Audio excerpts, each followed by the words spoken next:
You Pikachu. I imagine that this is how Hey You Pikachu came to be. You know what kids like? Pikachu! Wouldn't it be great if you could talk to Pikachu? And then they made a game out of it. Yay! This is a game where you use a microphone to communicate with Pikachu. It's also one of the most unnecessary games ever created, except for maybe Pokemon TV, which really isn't even a game. They see the world in their own unique way. An amusement park where It's a game!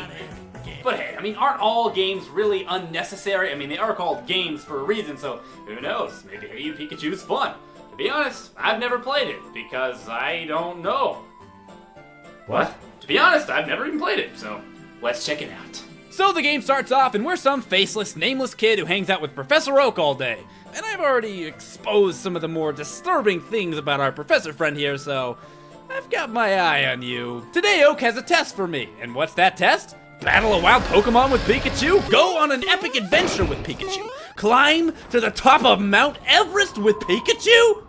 No, none of those fun-sounding things. We're going to talk to Pikachu. Just talk, maybe over a nice candlelight dinner. It'll be charming. Not exactly what I would call fun, but it'll be charming, I'm sure. Go to sleep, wake up, Pikachu. Get used to it, it's your life now. Today, Pikachu wants to play with a beach ball, and Professor Oak seems a little too dense to know what a beach ball is. He also doesn't know what an apple is, but luckily for both of us, he created a device called the Poke Helper that will tell you. So that just begs the question. If you're too stupid to know what a beach ball or an apple is, but you're capable of creating a device that does it for you, does that make you an imbecile or a genius with some kind of common sense handicap? You be the judge. You talked to Pikachu. I sure did. I'm right here, you idiot. I hate you. You suck. Come here. Before I kill you. Pikachu! And it was fun. Not really. And despite making my feelings perfectly clear, I hate you.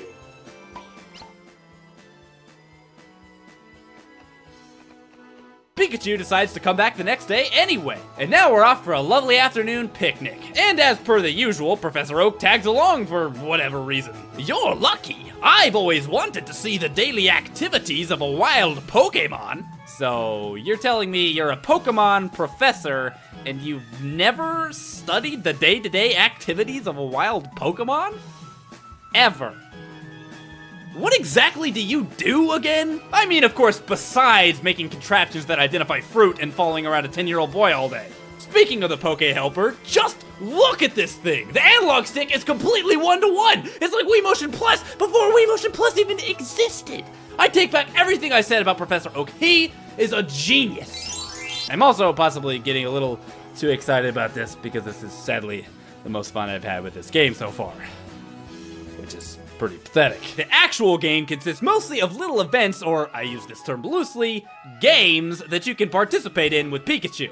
Actually, that's another word I shouldn't use in this game, participate, because really, you do nothing. Even simple tasks, picking up an item, Pikachu, digging up a treasure chest, Pikachu, doing whatever this is, Pikachu. But this wouldn't be as big of a problem if Pikachu would actually do what you tell him to do. Thundershock, Thundershock, attack, attack Oddish. Listen to me, Thundershock, Thundershock, kill Oddish. Thundershock, Thundershock Oddish. Oh, Thundershock Charmander. Thundershock anything. Attack. Thundershock. No, I didn't. I didn't enjoy my field trip. This event, I'm pretty sure, is called Bulbasaur's Picnic or something. That's the actual title. Bulbasaur is throwing a dinner party, but he neglected to get any of the ingredients he needed, and it's your job, or Pikachu's job, to get them. And if you get the right ones, you get to, or Pikachu gets to eat a meal. You get to watch. If you fail, whatever's going on here happens.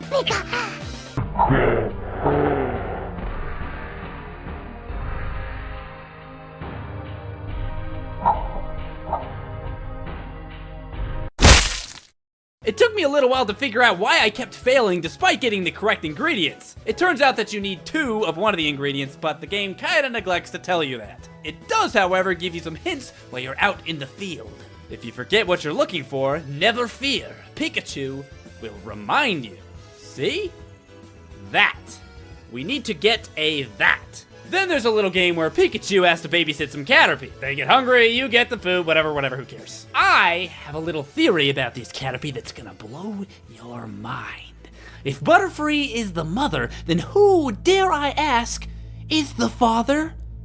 Pikachu. And I have evidence. He babysits them for one thing, and he's playing with Butterfree on the main menu. So there. Put it in the History Channel and call me St. Charlie. It's proved! Also, spinning! Yeah, this is fun! I could go on with the mini games, but I don't really want to, so I'm not gonna. There's really not much to talk about anyway. I mean, you got some Lost Poliwags, and that's boring. You've got some Modest Level, and that's boring. And then you got some treasure hunting, and I never thought opening buried pirate treasure could be boring, but what do you know is boring? Pikachu wants to know how to open it. I just don't know. If only I could figure out or had some clue to help me with this puzzling situation I find myself in. Oh, what is a video game video maker to do in such a situation? Woe is me. Wow, chocolate coins and bottle cap rings. These pirates sure have some good tastes. Pikachu, why are you doing this to me? Pikachu, why? Just look at all the tissues! They're everywhere! I'm starting to think that maybe Pikachu is evil. Sometimes he electrocutes me for no reason, and as much as it burns my flesh, it burns my feelings even more. He also menacingly pulls out a stick every now and then and just stares at you. The only other time he has a stick in the game, he's attacking a piñata with it, so I assume he's threatening to hit me here? You better watch yourself, Pikachu. Okay, how many kids ever wanted a Pokemon video game about an already existing Pokemon card game? Probably none. Fun game. How many kids ever wanted to take pictures of Pokemon? Definitely none. Fun game. How many kids ever wanted to have their own Pokemon that they could hang out with? Every kid ever. Balls-tastically boring game. I mean, how did they mess this up so badly? Oh yeah. Crappy voice controls. This game's actually somewhat difficult, but it's not challenging in a good way. It's only challenging because Pikachu is either incredibly stupid. Haha, you fell. Or as previously mentioned, just flat out won't listen at all. Sometimes he just falls asleep instead of doing what you tell him to do. Just falls asleep. Just falls right asleep. No reason at all, just asleep. Sleeping. Look at that sleep. He's asleep. He's asleep! Speaking of the difficulty coming mostly from Pikachu being stupid, the quiz game in your room is a prime example of that. The game is simple. It shows you a Pokemon, you say its name into the microphone, and Pikachu presses the button for you. The only problem is, sometimes he sucks it up. Really badly. Seriously, out of 10 questions, I knew all of them except Aerodactyl, and I mean, come on, that was kind of a cheap shot anyway. But how many did Pikachu and I get as a team? 3. All because Pikachu hurried and messed up, or he just flat out pressed the wrong buttons. One day, while trying to run away from Pikachu, I found a little shop ran by an Abra. I'm sitting here telling Pikachu to buy the lucky fishing hook over and over and over, but as usual, he won't listen. Instead, he bought a flower. Great! It's time for Random Facts with Pikachu! Starring Ramon Sessions, the basketball player. Did you know that Pikachu is really dumb? He walks like a derpy toddler, and sometimes he just does this.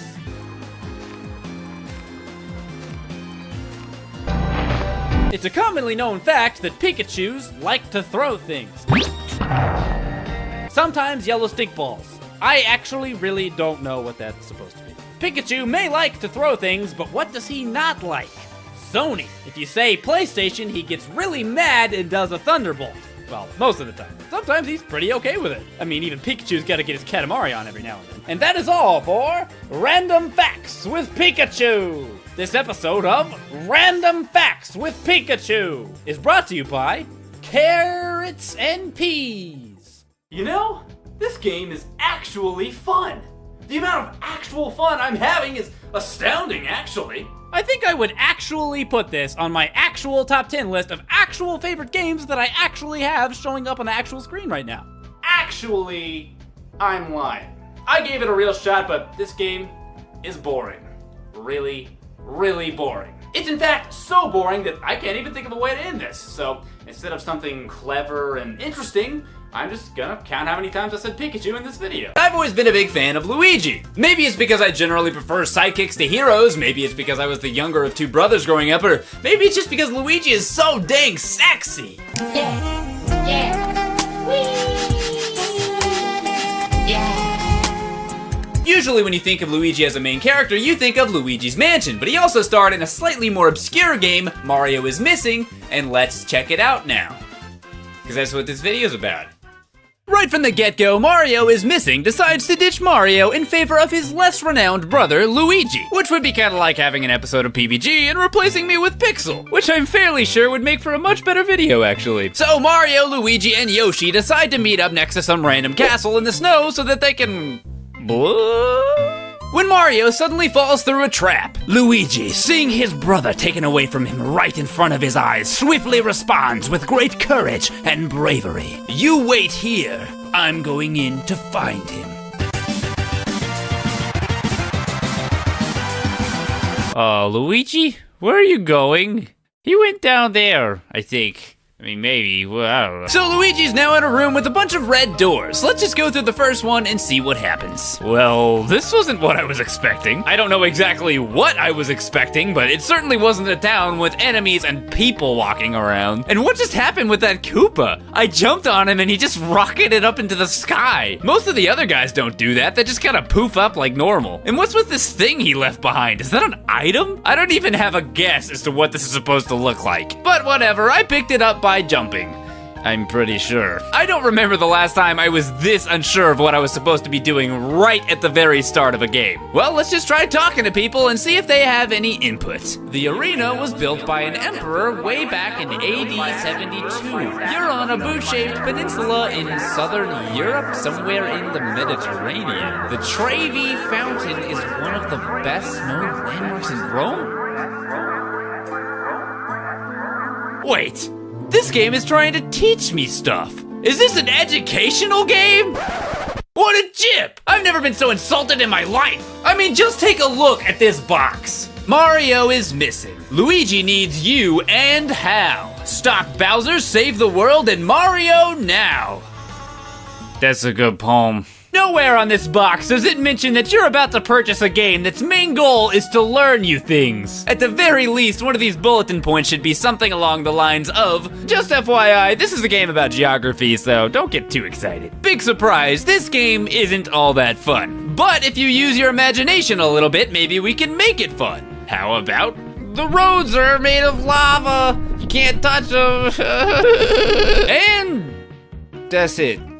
That's all I got. So I ran around the map for a while, murdered some more Koopas, and talked to some more very odd-looking people. With the help of their very subtle hints, I discovered that we're in Rome. It turns out that not only is there not much to do in Rome, the only sites they have to see have been closed down due to criminal activity. Remember that weird-looking thing that we picked up earlier? Well, that's apparently missing coins that were stolen from the Trevi Fountain. And I'm not sure what I'm more confused about, the fact that they would close down the entire Trevi Fountain because some spare change was stolen out of it, or that this is supposed to be said spare change. It looks kind of like a foot with a little mushroom on it, maybe? But whatever, let's just be the model citizen that we all know Luigi is and return it. Okay, but you have to prove your goods are authentic by answering a few questions? I have to take a quiz? I found the stolen coins that were evidently so important that you closed the entire fountain, but you won't let me return them until I answer a couple trivia questions correctly?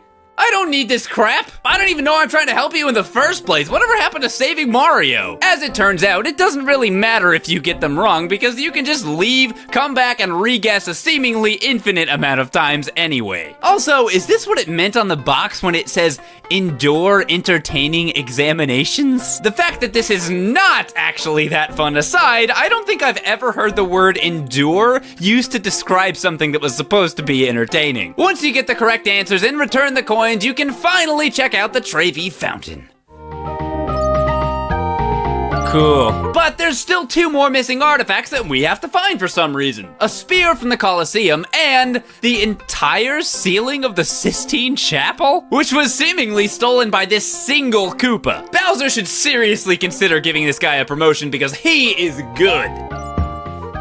Never mind, he's dead. In an incredibly violent fashion, too. That seems to be the fate of all the guilty enemies in this game. I guess the innocent ones get the benefit of a swift, mostly painless death, but the thieves must pay for their sins. Also, it looks like this is just the sprite they use for every stolen relic, which I guess explains why they made it look so much like nothing, considering it has to represent everything. Anywhere from a coin to the entire ceiling of the Sistine Chapel. I guess it's as good as anything else if they're only gonna be bothered to make one. Once you find all 3 artifacts and return them, you have to pause the game and go to what I assume is supposed to be called the Globulator. But I'm gonna call it the Globulator because I like that way more. Once inside the Globulator, you have to move Yoshi to wherever you are on the map so that he can help you scare off the Pokey blocking your exit and return to the castle. But why can't Yoshi just come with Luigi? Oh yeah, because then I wouldn't get to learn about all the different places in the world. I mean, who needs action-packed adventures when you could just have a school?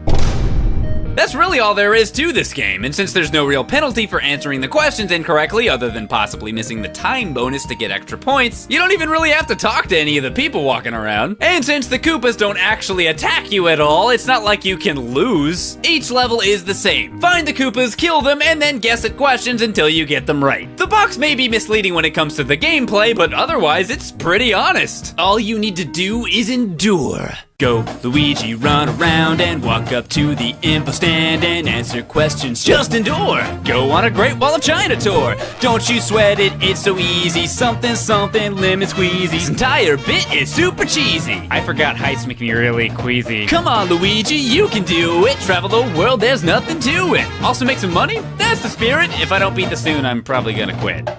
Well, I take it back. You might have to talk to some people to figure out where you are so that you can bring Yoshi there, I guess. And now that I think about it, Yoshi really gets a bum deal. He has to run thousands and thousands of miles around the world to get to these places, and Luigi just teleports there through warp pipes. Freaking lazy Luigi. And as I mentioned in that wonderful little music segment I'm sure you all loved, Luigi is even getting paid for all this stuff. Quite a lot of money, too. When Mario finishes a game, what does he get? I don't know, a cake or a kiss, maybe. Something lame like that anyway. Luigi, on the other hand, gets money. You know, Mario should get captured more often because Luigi seems to make bank whenever that happens. Split the money 50-50 and they've got a pretty amazing business on their hands. It's gotta pay more than being plumbers anyway. The items that Luigi has to look for range from something like the Notre Dame Bell to my favorite by far, a surfboard. Yes, a surfboard. They closed an entire beach because someone got their surfboard stolen. I don't know, maybe it was owned by somebody cool. Like anyone but Professor Oak. And my favorite question by far is this one. How old is that skull you're holding? 300,000 years? 344,000 years? 3 million years? Or way old? It's probably that one. All right, the last door is complete. Now it's time for the boss. And you better be careful, because he can't hit you at all. All right, game over, finally. Let's go get Mario. There's more? I have to pee. Fine, I'll do the next 5 levels too. Whatever, done. Kill the completely harmless boss again, and now let's go get Mario.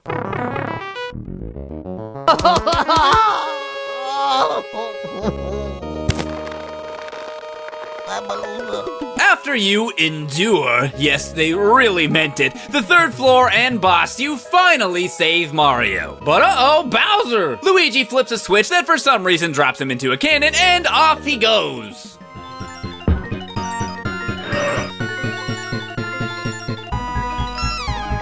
Bowser? He's not really dead, is he? Bowser! Bowser! I know he was a bad guy, but I still loved him anyway. He was gonna get better. He was going to rehab. Well, that was Mario is Missing. I can't say it was terribly fun, but I could probably come up with some other positive things to say about it.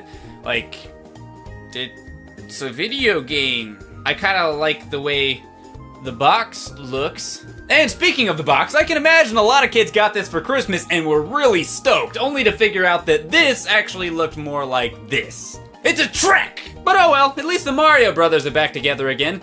Ah, brotherly love. It kind of reminds me of why I started doing these videos in the first place. Wait. Why do I do these again? You know, sometimes you just have to play a happy game, a fun game, a game from your childhood, a game that just says... Exactly. Yoshi's Story. This game is so happy that not even the most grumpy person in the world could turn it down. Hey, come play Yoshi's Story with me. No. No, come on, come play. No. Come on, just come. No. Hey, why don't you come over here and play Yoshi's Story for a bit? No. Come on, no, play no, Yoshi's no, Story. No, Let's take us. No, come right over here. Come right over here and play Yoshi's Story. No! He'll play later. The game starts off and the island is in trouble. I guess I'm just supposed to know which island they're talking about. I mean, I assume it's Yoshi's island, but to be fair, they didn't specify. Game, you gotta specify. I give this paper a B-. Baby Bowser did a thing, and... That's no good. And the super happy tree is gone? Not the super happy tree, anything but the super happy tree?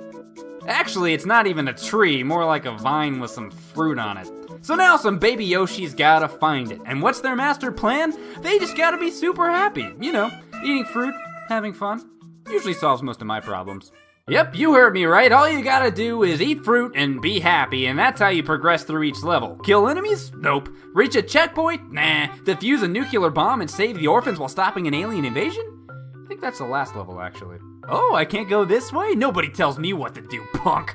Fool, I'm not gonna make that joke again. Plenty of people have questioned how or why Yoshis have the ability to lay eggs by eating enemies, especially in this case considering they're babies, so I'm not gonna bother. But what I am curious about is why they use their eggs as ammo. I mean, the enemy eggs, whatever, there's a bad guy in there.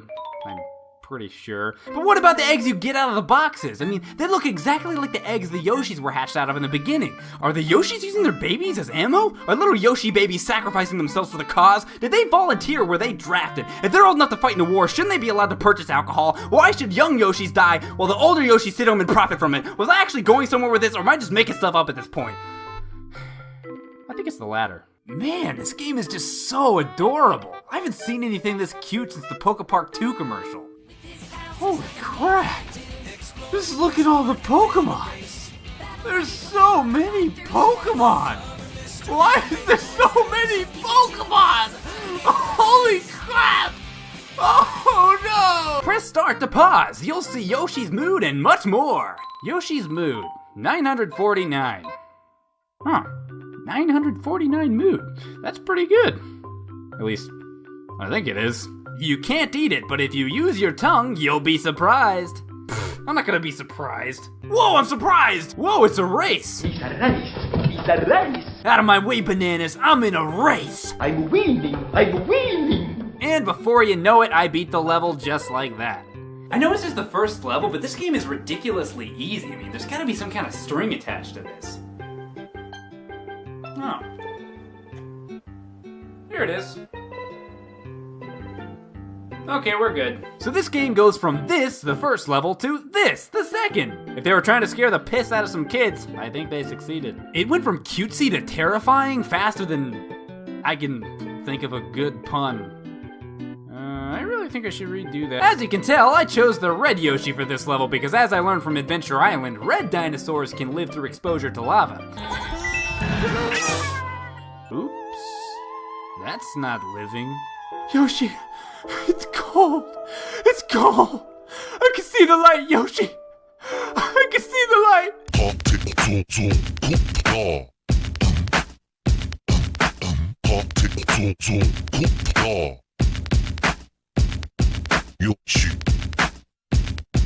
Ooh, I'm gonna get that cantaloupe. I am gonna get that cantaloupe. Oh, that's not the right button. Can I stop this? I can't stop this. Oh, I'm gonna get it this time. And I did it again. I seriously did it again. Oh well. At least I got it this time. Captain, here they come! Hold the line! There's too many of them! Hold! We'll never make it alive! For country! For freedom! I mentioned that this game wasn't too hard, but one thing I forgot is that it has this guy. Possibly the easiest boss in history, Cloud and Candy. You just lick him up until he dies, and even if he manages to hit you, it's okay. Attacking him heals you. Dude, cotton candy Shut boss. up. Can you believe Shut that? up. It's a boss made of Shut cotton up. candy. Come Shut on. up. Go Shut play up. Yoshi's story. Come on. Shut up! Are those supposed to be bees? They look more like, what do you call that? Oh yeah, singular pixels. Hey, don't you tell me what to do, bees. Take that! Not the bees! Not the bees! Ah! I must be really stupid because I couldn't figure out how to get past these guys. I actually needed a hint for this game, I'm ashamed to say. You gotta walk slowly to sneak past them. Silly bumblebees, you can't stop me! I'm the gingerbread guy! Man, this game is just so cute and happy. When I'm playing it, I just can't help but yell, "Whoa, that's a sword!" That's another sword. Wait, what are these things? Huh, that was close. This place is dangerous. Wait, hold up, slow-mo replay that crap. Alright, I walk closer and I get smashed. Dead, right? Nope, slipped out unscathed. That, ladies and gentlemen, is what you call being a pro. Some gears. A little gears never hurt anybody. And that, ladies and gentlemen, is what you call getting owned. Well, I'm down to one Yoshi, and it's boss time. You can do it, Blue Yoshi. You got this. Just whatever you do, don't suck it up.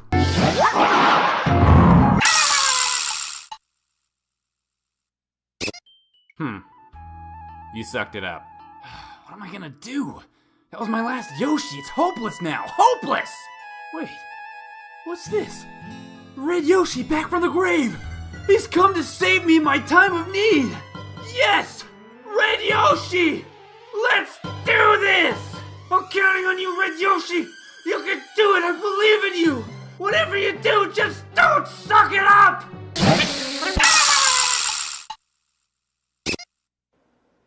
Dang! And so PBG reviewed Yoshi's story for the N64. It was all he remembered, and much more!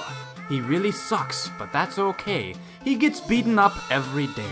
All his Yoshis died, and that's a shame. Also, did I mention that he's really lame? The page turned, and the internet grew happier. Because this video is over. That was a joke.